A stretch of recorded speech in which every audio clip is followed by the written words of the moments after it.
When The Crown arrived, it was presented as prestige drama, not provocation. But behind the polished sets and careful dialogue lay stories the royal family would rather have stayed private. Fact 1. Why do you think that was? Because of your behaviour. Because you sent me away. Yes, and why do you think that was? I don't know. You tell me. The Crown portrayed the royal family as emotionally restrained to the point of cruelty. Affection was treated as weakness. Personal feelings were constantly sacrificed to duty. Characters struggled to express love openly. Children were raised by protocol rather than warmth. Parents appeared distant and formal. Emotional conversations felt uncomfortable and rare. The show suggested this wasn't accidental. It was systemic. Royal training prioritized control over connection. Viewers saw how this shaped lifelong trauma. Vulnerability was discouraged. Tears were hidden behind ceremony. The monarchy appeared emotionally isolating. This challenged the public fairy tale. Royals were not shown as nurturing figures. They were shown as institutional products. That depiction felt unsettling. It humanized them in uncomfortable ways. The palace never denied this portrayal outright, and that silence made the implication even louder. Because you're lost. You're lost in your role and you're lost in yourself. Fact 2. Why not put him there? Close to the Prime Minister. Thank you, ma'am. Crybaby. What? The Crown turned closed-door arguments into public drama. Disagreements that were once whispered became central scenes. Family tension drove entire seasons. Power struggles replaced fairy tale unity. Siblings competed for relevance. Marriages became battlegrounds. Personal resentment clashed with public responsibility. The show suggested dysfunction was normalized. Private pain became political. Decisions were shaped by grudges. Conversations felt emotionally raw. The palace appeared divided rather than united.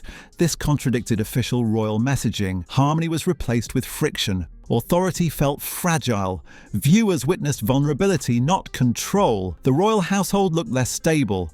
Family loyalty was conditional. Duty often overruled love. That exposure felt invasive. And once viewers saw behind the curtain, they wanted to see even more.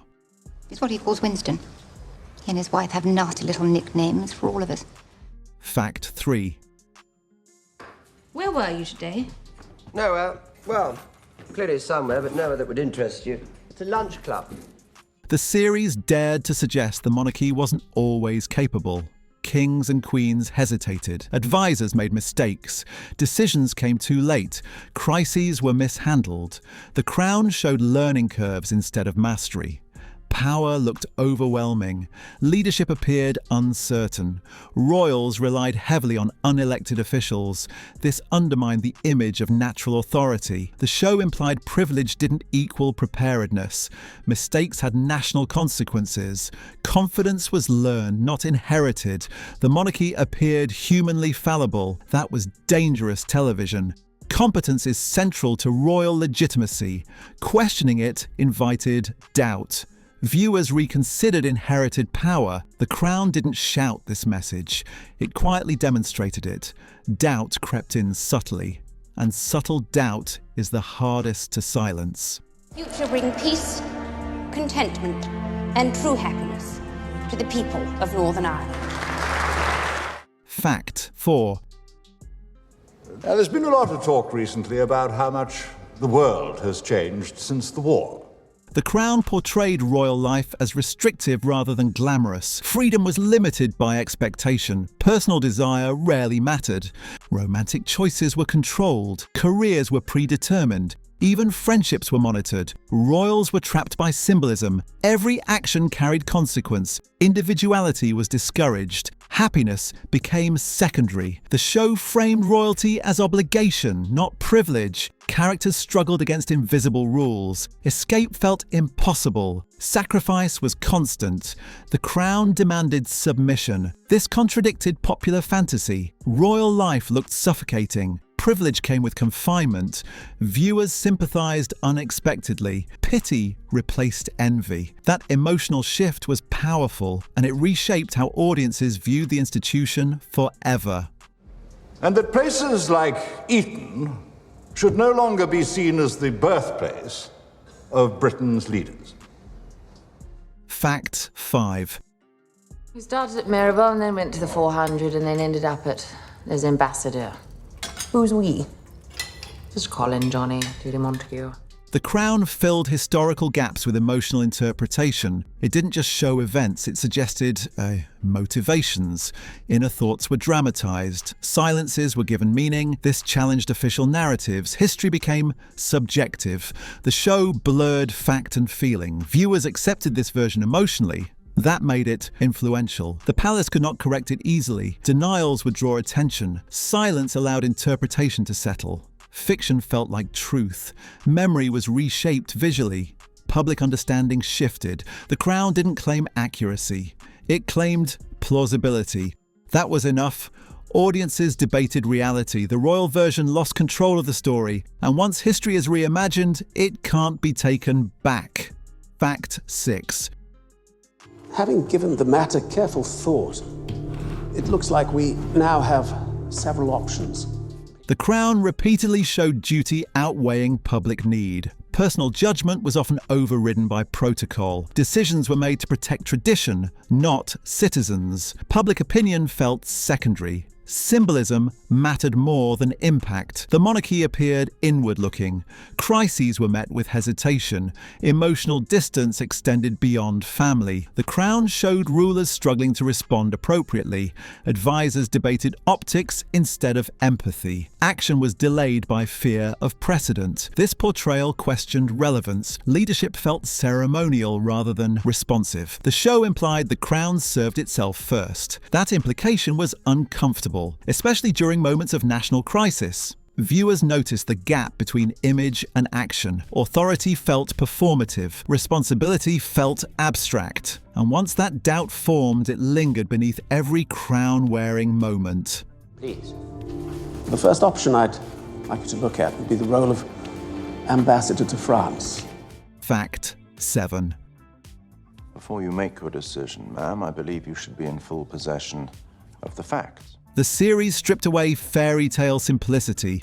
Royals were shown as flawed and conflicted. Pride led to mistakes, insecurity shaped decisions. Jealousy existed behind palace walls. Ego clashed with duty. Characters felt emotionally small at times. Grandeur couldn't hide weakness. The Crown made royals relatable. That relatability reduced mystique. Myth depends on distance. The show closed that distance deliberately. Viewers empathized rather than admired.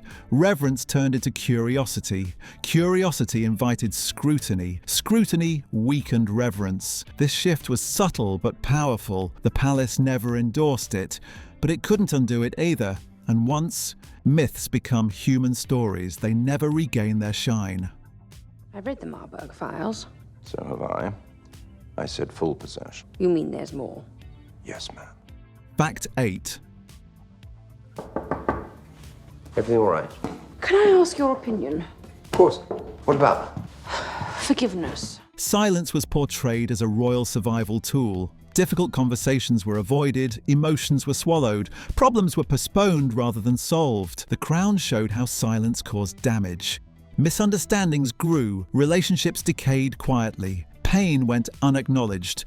Public composure hid private collapse. Silence protected image but harmed people. The show framed restraint as destructive. Speaking out was punished, compliance was rewarded. This inverted public perception. Dignity looked like denial, strength looked like repression. Viewers recognized the emotional toll. Silence stopped looking noble. It started looking cruel. That reframing was dangerous, and it made audiences question every quiet royal response afterward.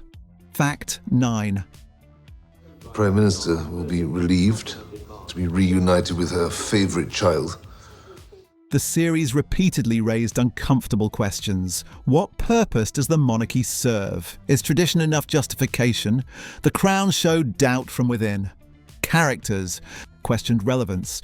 Younger generations pushed back. Older ones clung to legacy. The institution felt defensive. Survival became the goal. Service felt secondary. The show never answered directly. It let uncertainty linger. Viewers were invited to judge. That invitation was radical. Television rarely challenges institutions so gently. The Crown asked without accusing. Doubt was woven into character arcs.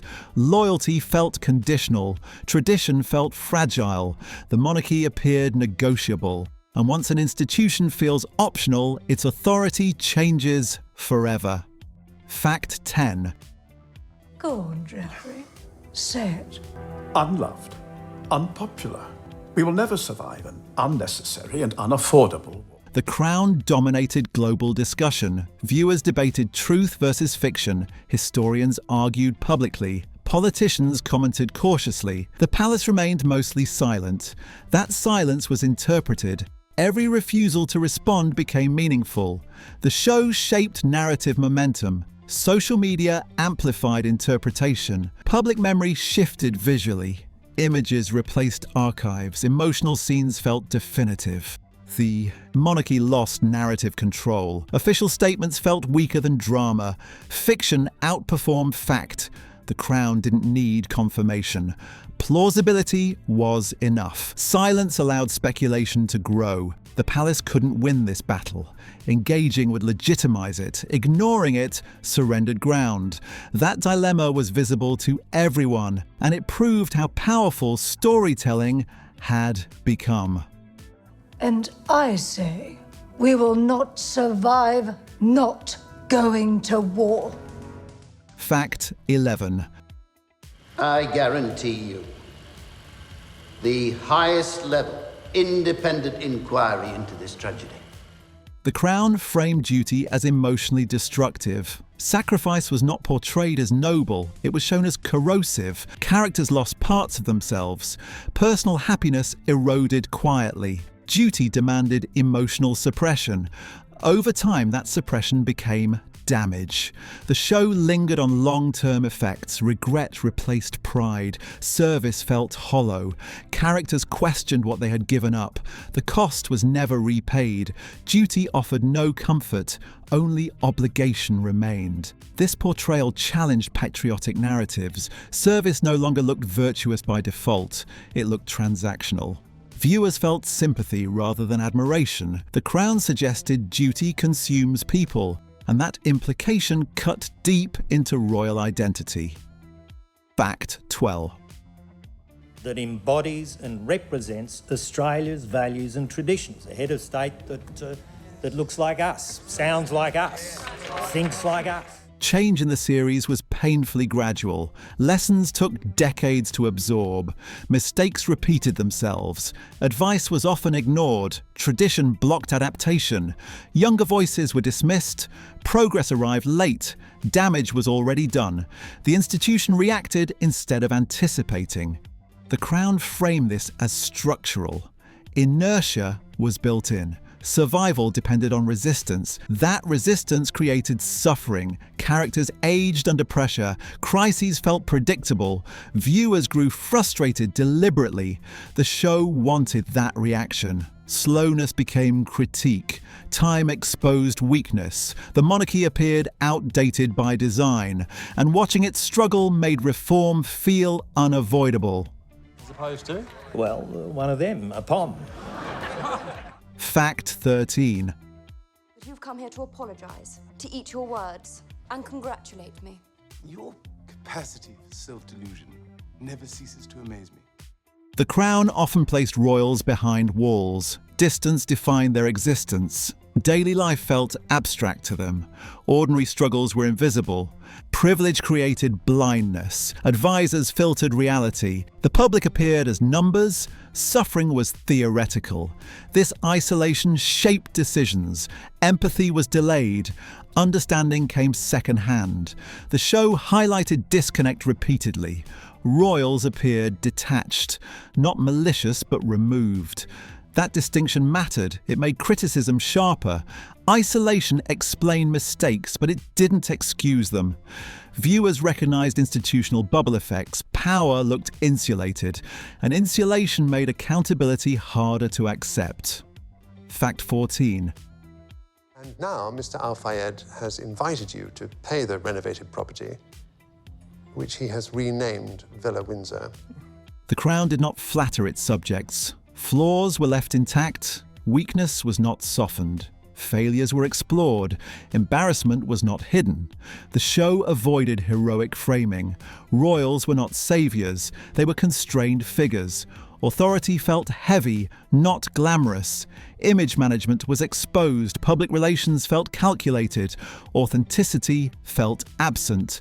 The show allowed discomfort. Viewers were not reassured that refusal was intentional. Protection breeds myth. The Crown rejected myth-building. It trusted complexity instead. That trust felt radical. The palace never endorsed this tone, and that lack of endorsement made it feel even more honest. Fact 15. Joined together in this august European enterprise, a great adventure lies ahead. The Crown became many people's first reference point. Visual memory replaced textbooks, emotion replaced footnotes, characters felt real, events felt lived in. That emotional truth stuck. Accuracy became secondary. Memory was reshaped permanently. The palace could not correct imagination. Drama outran documentation. This altered cultural understanding. History became personal. Sympathy guided interpretation. The Crown didn't claim authority, it achieved influence. That influence crossed generations. Young viewers accepted its version instinctively. Debate followed, but impressions remained. The monarchy lost narrative monopoly, storytelling claimed it instead. And once history belongs to drama, control is gone forever.